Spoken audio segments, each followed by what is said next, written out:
Michio Kaku, la física del futuro. ¿Cómo la ciencia determinará el destino de la humanidad y de nuestra vida cotidiana en el siglo XXI?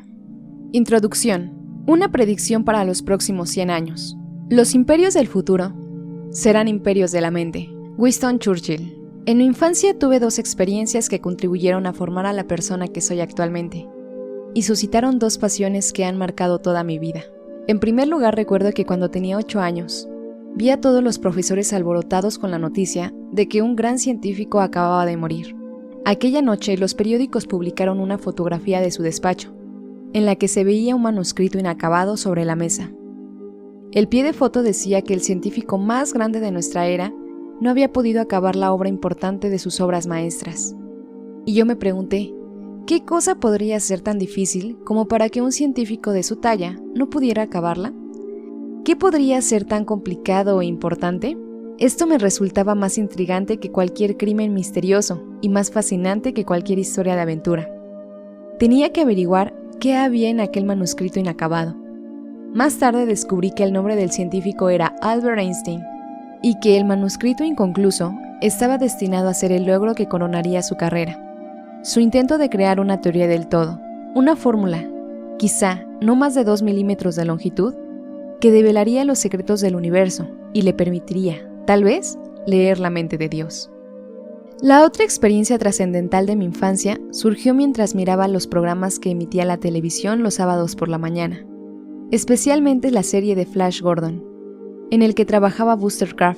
Cada semana, con la nariz pegada en la pantalla del televisor, me sentía transportado como por arte de magia a un mundo misterioso de alienígenas.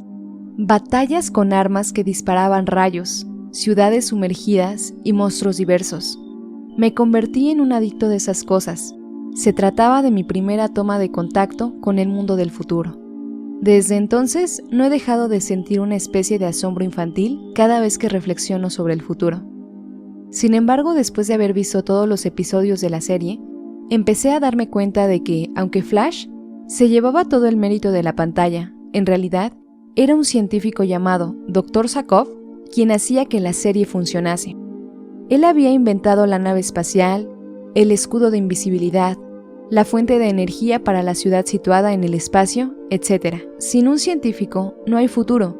Los guapos y los atractivos personajes pueden ganarse la admiración de la sociedad, pero todas las invenciones maravillosas relacionadas con el futuro son consecuencia del trabajo de científicos anónimos que no reciben por ello elogio alguno.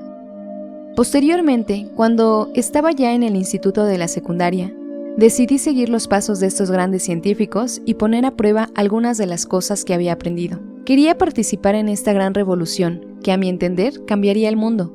Decidí fabricar un acelerador de partículas atómicas. Pedí a mi madre permiso para construir un acelerador de entre 2 y 3 millones de electrovoltios en el garage. Mi madre se asustó un poco, pero me dio su conformidad. A continuación, acudí a Westinghouse y Varian Associates. Conseguí 181 kilos de acero para transformadores y 35.4 kilómetros de cable de cobre y monté un acelerador de betatrones en el garaje de mi madre. Con anterioridad había construido una cámara de niebla, doblada de un poderoso campo magnético, y había fotografiado trayectorias de la antimateria. Pero fotografiar la antimateria no era suficiente, mi objetivo era producir un haz de antimateria. Las bobinas magnéticas del acelerador de partículas conseguían generar un potentísimo campo magnético de 10 gauss, unas 20.000 veces el campo magnético terrestre, lo cual en principio sería suficiente para arrancarle a cualquiera un martillo de la mano. La máquina chupaba 6 kilovoltios de potencia, era todo lo que la instalación de mi casa podría proporcionar. Mi pobre madre se preguntaría por qué no le había salido un hijo de los que se conformaban con jugar al fútbol. Dos pasiones me han motivado durante toda mi vida: el deseo de comprender las leyes de la física del universo dentro de una única teoría coherente, y el deseo de ver el futuro. Finalmente me di cuenta de que ambas pasiones en realidad eran complementarias. La clave para entender el futuro es comprender las leyes fundamentales de la naturaleza y aplicarlas luego a los inventos, máquinas y terapias que redefinirán nuestra civilización en un futuro lejano. Ya sé que han realizado numerosos intentos de predecir el futuro, muchos de ellos útiles e ingeniosos. Sin embargo, quienes han escrito sobre este tema son en mayoría historiadores, sociólogos, autores de ciencia ficción y futurólogos. En definitiva, intrusos que predicen el mundo científico sin tener un conocimiento directo de la ciencia en sí misma. Los que no son profanos en la materia, es decir, los científicos que realmente están creando el futuro en sus laboratorios, se encuentran demasiado ocupados haciendo progresos y por lo tanto no tienen tiempo para escribir libros de divulgación sobre el futuro. Esta es la razón por la cual este libro es diferente. Espero poder transmitir la perspectiva del experto al explicar cuáles son los descubrimientos prodigiosos que nos esperan y proporcionar así una visión auténtica y autorizada de lo que será el mundo en el 2100. Por supuesto, es imposible predecir el futuro con una precisión total. En mi opinión, lo mejor que se puede hacer es entrar en las mentes de los científicos que trabajan a la vanguardia de la investigación y están llevando a cabo la grandiosa tarea de inventar el futuro. Son ellos quienes estarán creando los aparatos, los inventos y las terapias que revolucionarán la civilización. Este libro narra su historia. He tenido la oportunidad de ocupar un asiento en primera fila de esta gran revolución, entrevistando para la televisión y la radio nacionales a más de 300 científicos del más alto nivel. También he llevado equipos de televisión a sus laboratorios para filmar los prototipos de los curiosos artefactos que cambiarán nuestro futuro. He tenido el excepcional honor de presentar numerosos programas científicos, especiales para la BBC, TV, Discovery Channel y Science, describiendo en ellos a grandes rasgos los notables inventos y descubrimientos de aquellos visionarios que se atreven a crear el futuro, con la libertad de proseguir mi trabajo sobre la teoría de cuerdas, al tiempo que espío la investigación puntera que revolucionaría en el presente siglo. Creo que tengo una de las profesiones más apetecibles que existen en la ciencia. Es mi sueño de la infancia hecho realidad. Sin embargo, este libro es diferente a los que he escrito con anterioridad. En los libros tales como Beynon Einstein, Hiperespacio y Universos Paralelos, hablé sobre los frescos y revolucionarios vientos que barren mi cuerpo, el de la física teórica, y están abriendo nuevas vías para la comprensión del universo. En la física de lo imposible, comenté cómo los últimos descubrimientos de la física pueden hacer que incluso los esquemas más fantásticos de la ciencia ficción lleguen a algún día a ser posibles. Este libro se parece más a Visiones, una obra que especulé sobre el mundo que evolucionará a la ciencia durante las próximas décadas. Me llena de satisfacción el hecho de que muchas de las predicciones realizadas en este libro se estén cumpliendo según el calendario previsto. La exactitud de lo que he dicho en mi libro ha sido consecuencia en gran medida de la sabiduría y la perspicacia de los numerosos científicos que entrevisté antes de escribirlo. Pero el presente libro adopta una perspectiva mucho más amplia por lo que respecta al futuro, porque discute las tecnologías que pueden desarrollarse durante los 100 años y que determinarán finalmente el destino de la humanidad. El modo en el que gestionamos los desafíos y las oportunidades que surjan en los próximos 100 años determinará la trayectoria final de la especie humana. Predecir el próximo siglo. Predecir unos pocos años futuros es una tarea que da miedo, y no digamos si se trata del próximo siglo. Sin embargo, hay algo que nos incita a soñar con aquellas tecnologías que un día cambiarán el destino de la humanidad. En 1863, el gran novelista Jules Verne emprendió el que sería su quizá más ambicioso proyecto. Escribió una novela profética titulada París en el siglo XX, en la que aplicó plenamente su enorme talento para predecir lo que sucedería en el siglo siguiente. Por desgracia, el manuscrito se perdió en la noche de los tiempos, hasta que su bisnieto lo encontró accidentalmente en una caja fuerte, que había estado cerrada durante casi 130 años. Conscientemente de que había dado con un auténtico tesoro, dio todos los pasos necesarios para que fuera publicado, y el libro vio la luz en 1994, convirtiéndose en un éxito de ventas. Si nos remontamos en aquel año, en 1863, hay que decir que entonces los reyes y los emperadores todavía gobernaban los antiguos imperios, mientras unos campesinos paupérrimos se mataban a trabajar en los campos. Estados Unidos se consumía en una guerra civil que dejó al país destrozado, y las máquinas de vapor empezaban a revolucionar el mundo. Pero Verne predijo que París en 1960 tendría rascacielos de cristal, aire acondicionado, televisión, ascensores, trenes de alta velocidad, automóviles que funcionarían con gasolina, aparatos de fax e incluso algo parecido a Internet. Verne descubrió la vida en París moderno con una exactitud asombrosa. No se trata de una casualidad, porque unos pocos años más tarde realizó otra predicción espectacular. En 1865 predijo de la Tierra a la Luna, una novela en la que predecía los detalles de la misión que enviaría a nuestros astronautas a la Luna. Más de 100 años después, en 1969, predijo las dimensiones de la cápsula espacial con solo un pequeñísimo porcentaje de error.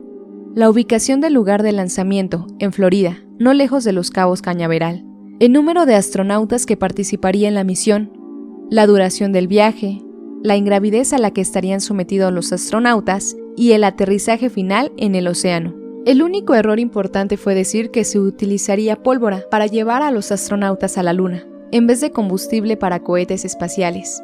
Pero los cohetes propulsados mediante combustible líquido se inventarían hasta 60 años más tarde.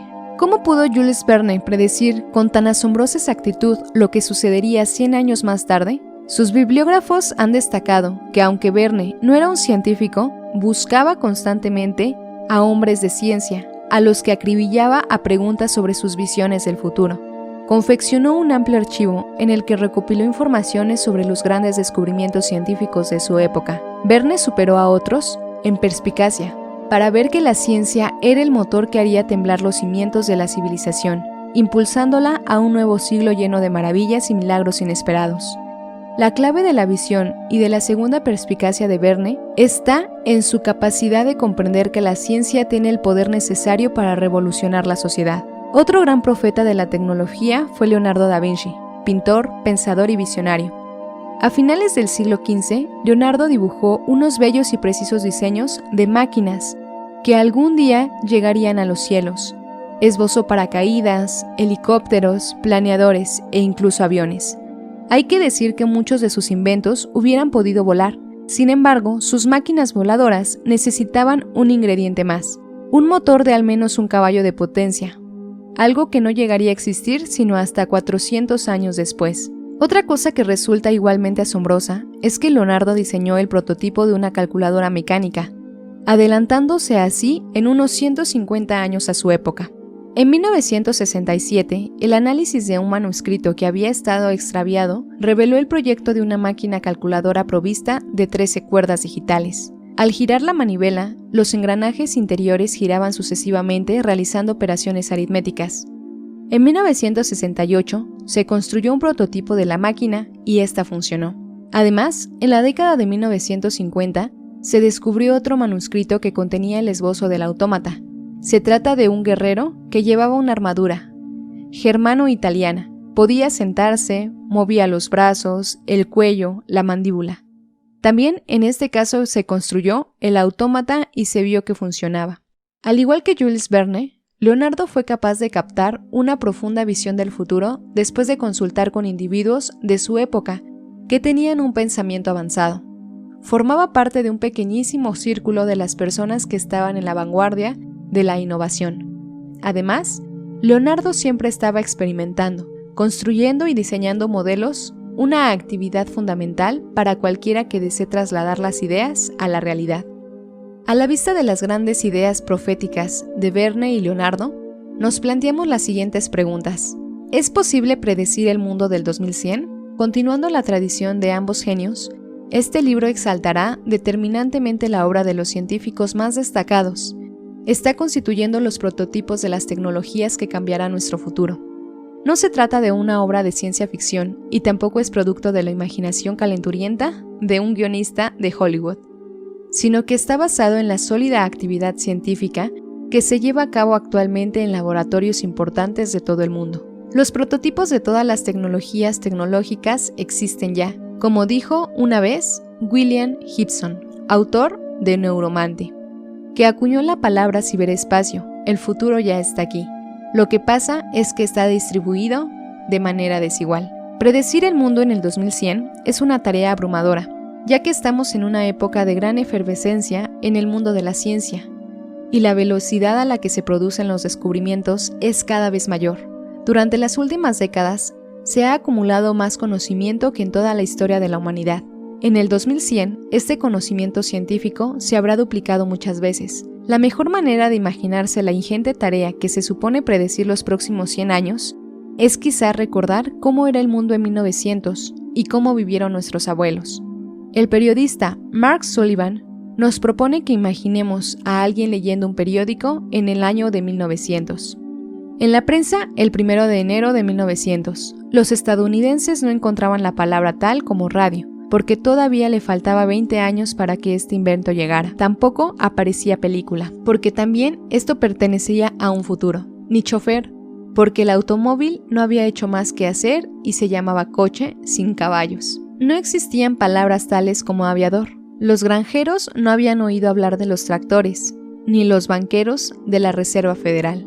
Los comerciantes no habían oído hablar nada acerca de las cadenas de almacenes, ni sobre autoservicios, ni los marinos sobre motores de combustión. En las carreteras rurales se veía todavía ya yuntas y bueyes. Era particularmente universal el uso de los caballos o las mulas para los vehículos de transporte de mercancías. La imagen del Homero trabajador, bajo el amplio ramaje de los castaños, pertenecía al mundo de lo real. Para comprender la dificultad que entraña la predicción de los próximos 100 años, hemos de valorar las dificultades que tenía la gente en 1900 para predecir cómo sería el mundo en el 2000. En 1893, entró el programa de Exposición Mundial Colombiana que se celebró en Chicago. Se pidió a 64 personalidades famosas que predijeran cómo sería la vida durante los próximos 100 años. Un problema fue que subestimaron considerablemente la velocidad a la que iba a avanzar la ciencia. Por ejemplo, muchos de ellos predijeron con acierto que un día habría aeronaves transatlánticas comerciales, pero pensaban que éstas serían con globos. El senador John Hillens dijo: para cualquier ciudadano será tan normal pedir su globo dirigible como lo es ahora para pedir su celsa de botas. También fallaron en gran medida con respecto a la llegada del automóvil. El director general de Correos, John Wanamaker, afirmó que incluso pasados 100 años, en Estados Unidos el correo seguiría transportándose en diligencia y a caballo. Esta infravaloración de la ciencia y de los avances investigadores se puso de manifiesto incluso en la oficina de patentes. En 1899, Charles H. Dull, comisionario de la Oficina de Patentes en los Estados Unidos, dijo: todo lo que se puede inventar ya está inventado. A veces, algunos expertos han subestimado lo que está sucediendo ante las narices dentro de su propia especialidad. En 1927, en la época del cine mudo, Harry M. Warner, uno de los fundadores de Warner Brothers, observó: ¿quién demonios va a querer oír hablar a los actores? Y Thomas Watson, presidente de IBM, dijo en 1943: creo que el mercado mundial da como mucho para 5 computadoras. Esta infravaloración del poder de los descubrimientos científicos llegó incluso al venerable The New York Times. En 1903, el Times afirmó que las aeronaves eran una pérdida de tiempo, justo una semana antes de que los hermanos Wright lograran que su aeroplano volara en Kitty Cay, Carolina del Norte. En 1920, el Times criticó a los científicos Robert Goddard, expertos en aeronaves espaciales, afirmando que su trabajo no tenía sentido, porque los cohetes no podían desplazarse en el vacío. 49 años más tarde, cuando los astronautas del Apolo 11 aterrizaron en la Luna, el Times se redactó: cosa que le honra. Ahora queda demostrado que de manera irrevocable que un cohete puede funcionar en el vacío. El Times lamenta su error. Esto nos enseña que es muy peligroso apostar en contra del futuro. Las predicciones sobre el futuro, con unas pocas excepciones, siempre han subestimado el avance del progreso tecnológico. Se nos dice una y otra vez que son los optimistas quienes escriben la historia, no los pesimistas. Como lo dijo en una ocasión el presidente Dick Eisenhower: el pesimismo nunca ha ganado una guerra. Podemos ver cómo incluso los escritores de ciencia ficción infravaloran el avance de los descubrimientos científicos. Si usted ve reposiciones de la vieja serie de televisión Star Trek en la década de 1960, observará que gran parte de las tecnologías del siglo XX están ya presentes. Pero en aquellos tiempos las audiencias televisivas se sorprendieron al ver teléfonos móviles, ordenadores portátiles, aeronaves que podían hablar y máquinas de escribir que recogían el texto al dictado. Sin embargo, todas estas tecnologías existen ya actualmente. Pronto, dispondremos asimismo de versiones del traductor universal, que puede traducir rápidamente un idioma a otro, a medida que se habla. Y también nutridicodificadores que pueden diagnosticar enfermedades a distancia, excepto los motores y los vehículos basados en el empuje warp. Gran parte de la ciencia del siglo XXIII ha llegado ya. Dado los errores evidentes que se han cometido al subestimar el futuro, ¿cómo podemos empezar a configurar la base científica sólida de nuestras predicciones? La comprensión de las leyes de la naturaleza. Hoy en día, por lo que respecta a la ciencia, no vivimos ya en la edad de las tinieblas, cuando se pensaba que los relámpagos y las plagas eran obra de los dioses. Gozamos de una gran ventaja que Jules Verne y Leonardo da Vinci no tuvieron, un conocimiento sólido de las leyes de la naturaleza. Las predicciones siempre tendrán fallos, pero un procedimiento para que resulten los más fiables posibles consiste en comprender las 4 fuerzas fundamentales de la naturaleza que actúan en el universo. Cada vez que se ha comprendido y explicado una de ellas, ha cambiado la historia de la humanidad. La primera fuerza para la que se encontró una explicación fue la fuerza de la gravedad. Isaac Newton nos proporcionó una mecánica que nos podía explicar el movimiento de los objetos, recurriendo a las fuerzas y no a los espíritus místicos o a la metafísica. Esto contribuyó a preparar el camino hacia la revolución industrial, con la utilización de la fuerza del vapor, en especial la fuerza locomotriz. La segunda fuerza que se conoció fue la fuerza de la electromagnética, que ilumina nuestras ciudades y accionan nuestros aparatos. Cuando Thomas Alva Edison y Michael Faraday, James Clerk y Maxwell y otros explicaron la electricidad y el magnetismo, se desencadenó la revolución electrónica, que ha creado una generosa cantidad de maravillas científicas. Somos conscientes de ello cada vez que sufrimos un apagón eléctrico, y vemos que la sociedad retrocede de golpe 100 años al pasado.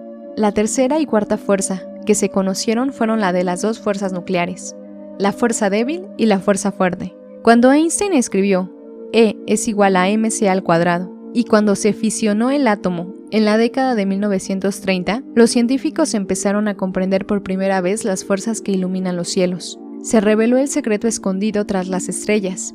Este conocimiento no solo desató el terrorífico poder de las armas atómicas, sino también que trajo la promesa de que algún día seríamos capaces de aprovechar esta energía en nuestro planeta. Hoy en día tenemos un conocimiento bastante bueno de estas 4 fuerzas. La primera de ellas es la gravedad. Se explica actualmente en la teoría de la relatividad general de Einstein, mientras que las otras 3 se explican aplicando la teoría cuántica, que nos permiten decodificar los secretos del mundo subatómico. A su vez, la teoría cuántica nos ha proporcionado el transitor, el láser y la revolución digital, que es la fuerza impulsora de nuestra sociedad moderna. De manera similar, los científicos han logrado utilizar la teoría cuántica para develar el secreto de la molécula del ADN. La deslumbrante velocidad a la que avanza la revolución tecnológica es el resultado directo de la tecnología informática, ya que la obtención de secuencias de ADN se realiza mediante máquinas, robots y ordenadores. En consecuencia, estamos mejor capacitados para ver qué dirección tomará la ciencia y la tecnología durante los próximos siglos.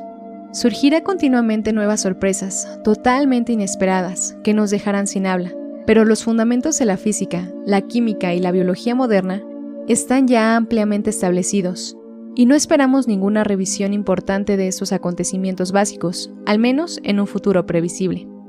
Así pues, las predicciones que se realizan en este libro no son producto de una especulación salvaje, sino que son estimaciones razonadas sobre el momento en el que las tecnologías prototípicas de hoy en día alcanzarán finalmente la madurez.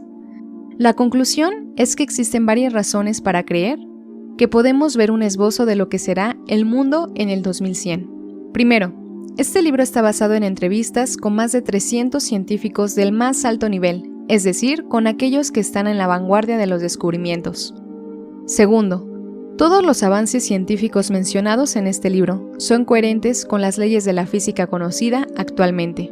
Tercero, las 4 fuerzas de las leyes fundamentales de la naturaleza se conocen ampliamente. No es de esperar que se vayan a producir ningún cambio importante en las leyes. 4. Existen ya prototipos de todas las tecnologías mencionadas en este libro. 5. Este libro lo escribe un experto, que posee una visión de primera mano de las tecnologías que están en la vanguardia de la investigación. Durante muchísimo tiempo, no fuimos más que espectadores pasivos ante la danza de la naturaleza. Contemplábamos maravillados y temerosos los cometas, los relámpagos, las erupciones volcánicas y las plagas, asumiendo que todo esto estaba más allá de nuestra capacidad de comprender. Para los antiguos, la fuerza de la naturaleza era un eterno misterio que había que temer y venerar, por lo que crearon dioses de la mitología para dar un sentido al mundo.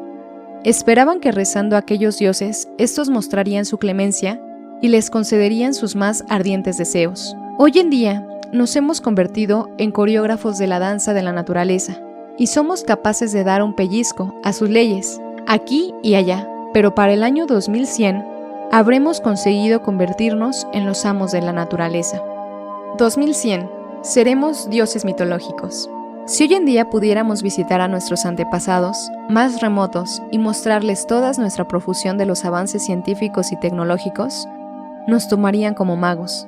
Con la magia de la ciencia podríamos mostrarles aeroplanos que se elevan hasta surcar las nubes, naves espaciales que pueden explorar la Luna y los planetas, escáneres de resonancia magnética que pueden mirar el interior del cuerpo humano y teléfonos móviles que nos ponen en contacto con cualquier habitante del planeta. Si les enseñáramos nuestros ordenadores portátiles que enviarían la forma instantánea de imágenes en movimiento y mensajes a través de los continentes, dirían que todo esto es brujería. Pero esto no es más que el comienzo. La ciencia no es estática, explora exponencialmente todo nuestro entorno. Si hacemos un recuento de los numerosos artículos científicos que se publican, vemos que el volumen total de la ciencia se duplica más o menos cada 10 años. Las innovaciones y los descubrimientos están cambiando en su totalidad el panorama económico y político y social, dando un vuelco a los viajeros y queriendo perjuicios y creencias. Ahora, atrevámonos a imaginar el mundo en el 2100.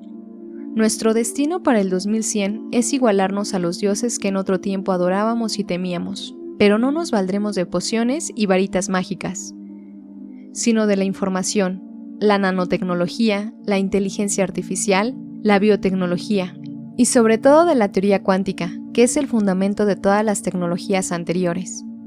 En el 2100, al igual que los dioses mitológicos, seremos capaces de manipular objetos con el poder de nuestra mente. Los ordenadores podrán hacer realidad nuestros deseos. Tras leer en silencio nuestros pensamientos, podremos mover objetos utilizando solo la mente, es decir, tendremos un poder telequinético, que habitualmente es reservado a los dioses. Con el poder de la biotecnología, crearemos cuerpos perfectos y alargaremos nuestro tiempo de vida. También seremos capaces de crear formas de vida nunca antes vistas en la superficie de nuestro planeta. Con el poder de la nanotecnología, podremos tomar un objeto y convertirlo en otra cosa, para crear algo aparentemente a partir casi de la nada. No viajaremos en caballos, no viajaremos en carros llameantes, sino en impecables vehículos que volarán por sí mismos casi sin combustible, flotando sin esfuerzo en el aire. Con nuestros motores seremos capaces de aprovechar la energía ilimitada de las estrellas. También estaremos a punto de poder enviar naves interestelares para explorar estrellas cercanas. Aunque este poder divino parece inevitablemente avanzado, las semillas de todas estas tecnologías ya está sembrada ahora mismo. Es la ciencia moderna, no saldomías. Es la ciencia moderna, no salmodías ni encantamientos lo que nos dará este poder. Soy especialista en física cuántica. A diario me enfrento con las fórmulas que gobiernan las partículas subatómicas de las que está hecho el universo. El mundo en el que vivo es el universo del hiperespacio, de 11 dimensiones, los agujeros negros y las puertas al multiuniverso. Pero las fórmulas de la teoría cuántica, que se utilizan para describir las estrellas que exploran, y el Big Bang, puede utilizarse también para descifrar esquemáticamente nuestro futuro. Ahora bien, ¿a dónde nos conducen todos estos cambios tecnológicos? ¿Dónde está el destino final de este largo viaje de la ciencia y la tecnología? La culminación de toda esta efervescencia es la creación de una civilización planetaria, lo que los físicos llaman una civilización del tipo 1. Esta transición es quizá la más importante que se ha dado en la historia y marca un despegue radical con respecto a todas las civilizaciones del pasado. Cada titular que encabeza las noticias refleja en cierto modo los dolores de parto de esta civilización planetaria. El comercio, la industria, la cultura, el lenguaje, los espectáculos, las actividades de ocio e incluso la guerra están premeditando una gran revolución a causa de la emergencia de esta civilización planetaria. Calculando el rendimiento energético del planeta, se estima que alcanzaremos la situación del tipo 1 dentro de 100 años, a menos que sucumbamos a las fuerzas del caos y de la insensatez. La transición a una civilización planetaria es inevitable, porque esta es el producto final de las enormes e inexorables fuerzas de la historia y de la tecnología, que están más allá de todo control. ¿Por qué a veces las predicciones no se cumplen?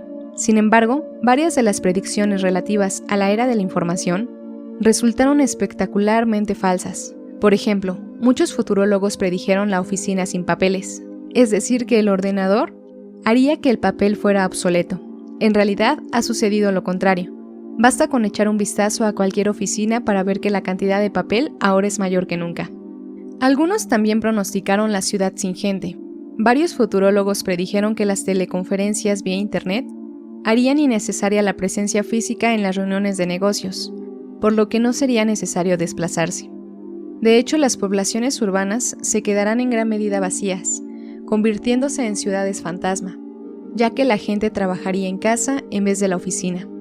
De igual modo, veríamos el aumento de los ciberturistas, comodones que se pasarían un día entero tumbados en el sofá, recorriendo el mundo y viendo los lugares de interés turístico a través de Internet y en sus ordenadores. También tendríamos cibercompradores, que dejarían para el ratón del ordenador el esfuerzo de caminar.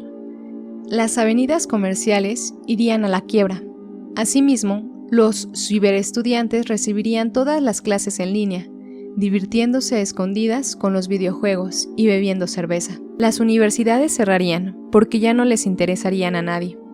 Por otra parte, pensemos en el destino del teléfono como una imagen. Durante la Feria Mundial de 1964, AT&T se gastó unos $100 millones en perfeccionar una pantalla de televisión que se conectaría al teléfono, de tal modo que pudiéramos ver a la persona con la que estábamos hablando y viceversa. El invento nunca llegó a cuajar. AT&T solo vendió 100 aparatos de este tipo, con lo que cada unidad le costó alrededor de $1 millón. El fracaso resultó muy caro, y finalmente se pensó en la defunción de los medios de comunicación y de los espectáculos tradicionales de ocio era inminente. Algunos futurólogos proclamaron que Internet sería el monstruo devorador que se tragaría las representaciones del teatro directo, el cine, la radio y la televisión, y que todo esto ya solo se vería en los museos. En realidad ha sucedido lo contrario. Por lo que respecta al tráfico, los embotellamientos son peores que nunca, habiéndose convertido en la característica permanente de la vida humana. Se han abatido todos los récords en el mundo de personas que se desplazan en tropel al extranjero, haciendo del turismo una de las industrias más rápido crecimiento. Los compradores abarrotan los centros comerciales a pesar de la grave crisis económica. En vez de una proliferación de las aulas cibernéticas, lo que vemos es que las universidades siguen registrando una cifra de estudiantes superiores a las de cualquier otra época. Es cierto que cada vez más gente decide trabajar desde sus hogares o conferenciar a distancia con sus colegas, pero las ciudades no se han vaciado en absoluto. Al contrario, se han transformado en megaurbes que no dejan de crecer. Hoy en día resulta fácil tener una conversación visual a través de Internet, pero la mayoría de la gente es reticente a ser filmada y prefiere los encuentros de cara a cara. Y por supuesto, Internet ha cambiado radicalmente el paisaje de los medios de comunicación, ya que los gigantes de dichos medios han descubierto el mundo de sacar beneficios de la red de Internet está muy lejos de acabar con la televisión, la radio y el teatro en directo. Las luces de Broadway siguen brillando, con tanto fulgor como antes. El principio del hombre de las cavernas. ¿Por qué no han llegado a materializarse aquellas predicciones? Creo que la gente ha rechazado ampliamente estos adelantos, por lo que yo le llamo el principio del hombre de las cavernas, o la mujer de las cavernas. Todos los indicios genéticos y fósiles ponen de manifiesto que los hombres y los seres humanos, que tenían exactamente el aspecto que nosotros, surgieron en África hace más de 100.000 años. Pero no vemos prueba alguna de que nuestros cerebros y nuestra personalidad haya cambiado mucho desde entonces. Cualquier individuo de aquella época sería automáticamente idéntico a nosotros, si le diéramos un baño y un buen afeitado, le pusiéramos un traje de piezas y lo colocáramos en Wall Street. Por su físico, no se distinguiría de cualquier otro individuo de la zona. Del mismo modo, nuestros deseos, sueños, personalidades y aspiraciones probablemente no habrían cambiado mucho en 100.000 años. Es muy posible que pensemos todavía como nuestros antepasados de las cavernas. La cuestión es la siguiente. Cuando se produce un conflicto entre la tecnología moderna y los deseos de nuestros primitivos antepasados, los deseos primitivos siempre ganan. Este es el principio del hombre de las cavernas. Por ejemplo, el hombre de las cavernas exigía comprobar las piezas de caza. Nunca bastaba con presumir la pieza grande que se había escapado. Tener el animal entre las manos era siempre preferible a la historia sobre uno que hubiera huido. De igual modo, queremos la copia en el papel. Cuando manejamos archivos, instintivamente desconfiamos de los electrones que flotan en la pantalla del ordenador, y por eso imprimimos nuestros correos electrónicos y nuestros informes, incluso cuando no es necesario. Esta es la razón por la cual la oficina sin papel nunca se ha hecho realidad. Asimismo, a nuestros antepasados siempre les gustó los encuentros cara a cara. Eran buenos para establecer vínculos con los demás y leer sus emociones ocultas. Esta es la razón por la cual nunca ha llegado a existir la ciudad vacía de gente. Por ejemplo, un jefe podría desear evaluar detenidamente a sus empleados, es decir, hacer esto en línea, pero en una entrevista cara a cara con un jefe puede leer el lenguaje corporal para obtener una valiosa información ofrecida de manera inconsciente. Al observar de cerca a las personas, sentimos un vínculo común y podemos leer también su sutil lenguaje corporal para averiguar qué pensamientos pasan por su cabeza. Esta es la razón por la cual nuestros simiescos antepasados, muchos miles de años antes de desarrollar el lenguaje oral, utilizaban casi exclusivamente el lenguaje corporal para transmitir sus pensamientos y sus emociones. Es la causa de que el ciberturismo nunca haya arrancado.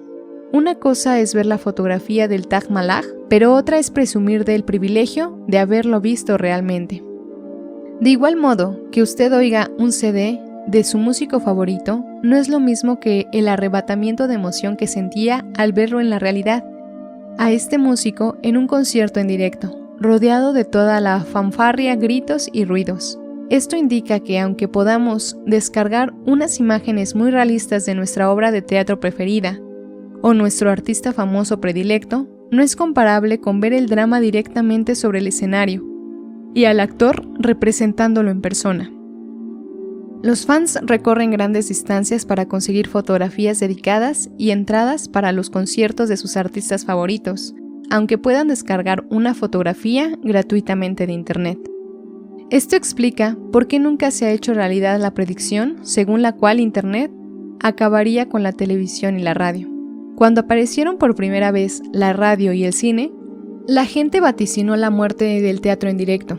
Cuando llegó la televisión se predijo la defunción de la radio y el cine. Ahora vivimos con una mezcla de todos estos medios. La lección es que un medio nunca aniquila a otro previo, sino que coexiste con él.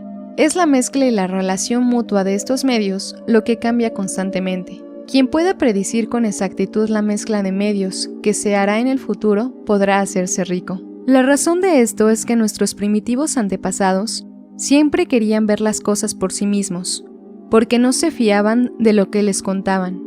Confiar en las pruebas físicas reales más que en los rumores fue crucial para nuestra supervivencia en la selva.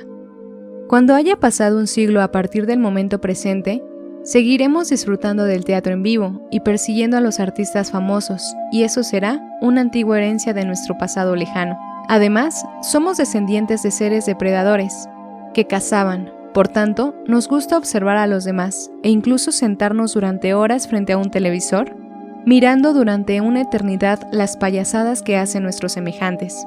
Pero nos ponemos nerviosos en cuanto sentimos que otros nos miran.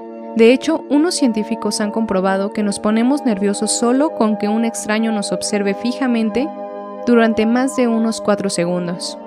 Si esto dura unos 10 segundos, nos sentimos incluso furiosos y nos mostramos hostiles con el mirón. Esta es la razón por la cual la telefonía con imagen fue inicialmente un fracaso. ¿Quién quiere tener que peinarse antes de ir a coger el teléfono? Actualmente, después de décadas de lentas y constantes mejoras, la videoconferencia está por fin empezando a ser bien aceptada. Desde luego, hoy en día es posible hacer cursos a través de internet, pero las universidades están abarrotadas de estudiantes. El encuentro frente a frente con los profesores, que pueden prestar una atención individual y responder a las preguntas de cada individuo, de cada alumno, siguen siendo preferibles en comparación con los cursos en línea, y un título universitario todavía tiene más peso que un diploma en línea cuando se solicita un puesto de trabajo. Así pues, una competición que no cesa entre las tecnologías avanzadas High Tech y el conjunto directo High Touch, es decir, entre sentarse en un sillón a ver la televisión y moverse para tocar las cosas que nos rodean. En esta competición, lo que nosotros desearemos será hacer ambas cosas. Queremos seguir disfrutando del teatro en vivo con los conciertos de rock, la impresión en papel y los viajes turísticos, aunque estemos en la era del ciberespacio y la realidad virtual. Pero si nos dieran a elegir entre una imagen gratuita y nuestro músico favorito y unas entradas reales para su concierto, optaríamos por las entradas, sin dudarlo ni un momento. Es el principio del hombre de las cavernas. Preferimos tener ambas cosas, pero si nos dan a elegir, optaremos por el contacto directo, como nuestros antepasados cavernícolas.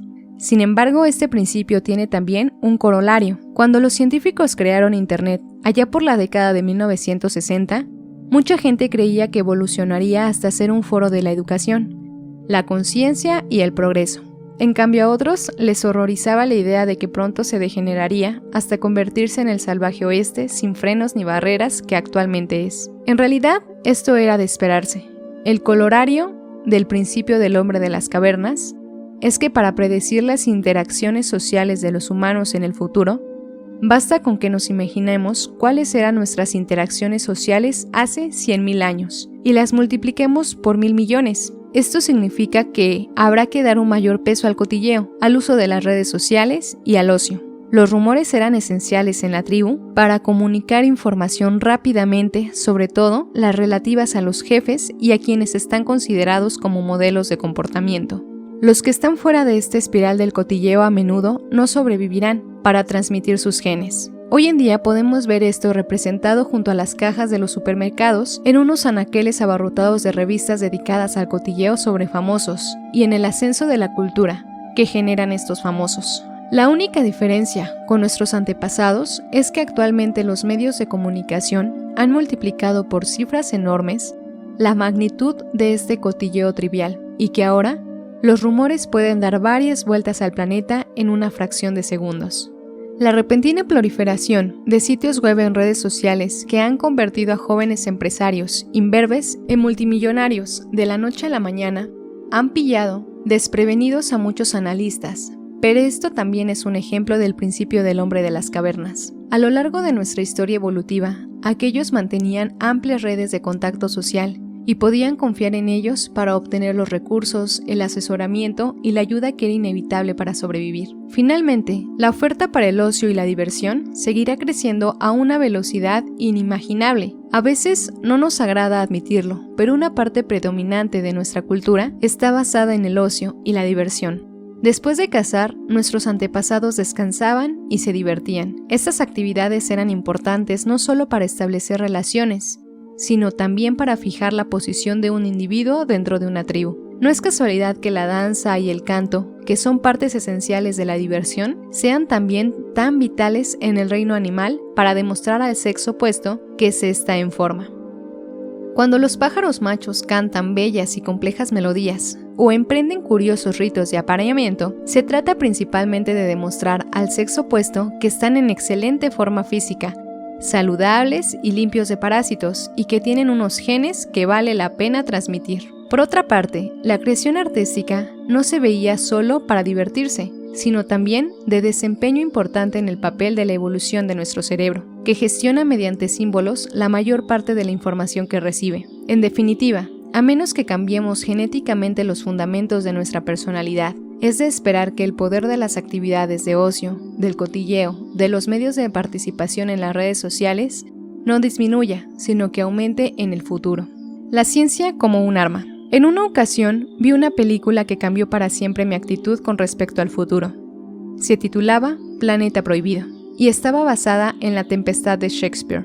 En esta película, unos astronautas encontraban una antigua civilización que en relación con la nuestra tenían un adelanto de 1.000.000 de años. Sus miembros habían alcanzado ya su último objetivo tecnológico, un poder ilimitado que ejercía prescindiendo de cualquier instrumento, es decir, el poder de hacer casi cualquier cosa solo con la mente. Sus pensamientos iban a parar a unas colosales plantas de energía termonuclear, enterradas en las profundidades del planeta, que convertían cualquier deseo en realidad. Dicho de otro modo, tenían el poder de los dioses. Llegaremos a gozar de un poder similar, pero no tendremos que esperar millones de años, solo habrá que esperar un siglo, porque ya podemos ver la semilla de este futuro en la tecnología actual. Pero la película era también un cuento como moraleja, ya que aquel poder divino finalmente aplastaba a la civilización. Por supuesto, la ciencia es un arma de doble filo. Resuelve problemas, pero acarrea otros, y estos son siempre de un nivel superior. Hoy en día hay dos tendencias que compiten en el mundo. Una es la que intenta crear una civilización planetaria que sea tolerante, científica y próspera, pero la otra glorifica la anarquía y la ignorancia, que podrían desgarrar el tejido de nuestra sociedad. Seguimos teniendo el mismo sectarismo, el mismo fundamentalismo y las mismas pasiones irracionales que tenían nuestros antepasados, pero la diferencia es que ahora poseemos armas atómicas, químicas y biológicas. En el futuro llevaremos a cabo la transición de ser observadores pasivos de la danza de la naturaleza a ser coreógrafos y finalmente conversadores de dicha naturaleza. Así pues, esperemos que seamos capaces de blindar la esperanza de la ciencia con sabiduría y ecuanimidad, dominando la barbarie de nuestro antiguo pasado.